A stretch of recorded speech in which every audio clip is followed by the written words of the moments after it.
రోజుల్లో లైట్ స్తంభం దగ్గర నుంచి రావడం అనేది ఒకటి సంభవించింది. సో ఈ ప్రోటోకాల్ లేదా సెక్యూరిటీ వింగ్ ఏదైతే ఉందో అది మరింత పటిష్టంగా మరింత అప్రమత్తంగా ఉండాల్సిన అవసరం చాలా ఎక్కువగా ఉంది. సార్ ఈ Z+ సెక్యూరిటీ కావాలి అన్నది జనసైనికుల డిమాండ్, అది ఇచ్చే అవకాశం ఉంటుందా సార్?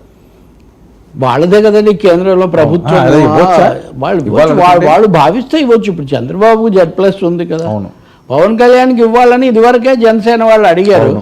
ఇప్పుడు ఈ ఘటనల తర్వాత ఆ డిమాండ్ ఇంకా పెరగవచ్చు, ఇవ్వచ్చు కూడా.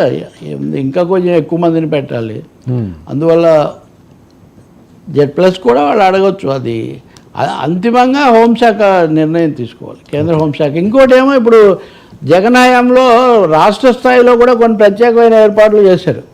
ముఖ్యమంత్రి కోసం ప్రత్యేకంగా కొంతమందిని పెట్టి, ముందు కేంద్రం సంగతి ఎలా ఉన్నా రాష్ట్ర స్థాయిలో చంద్రబాబు నాయుడు అలా నిర్ణయం తీసుకోవడం చాలా అవసరం. డీజీపీ స్టేట్ లెవెల్లో చేసుకొని కేంద్రంలో కూడా వచ్చేది చూసుకోవాలి. ఏదైనా జాగ్రత్తగా ఉండాలి, చాలా జాగ్రత్తగా ఉండాలి.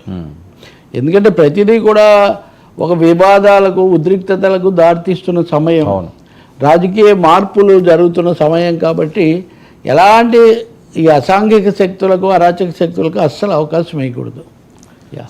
సార్ ఏంటి మోహన్ బాబు ఇంటి దగ్గర హైడ్రామా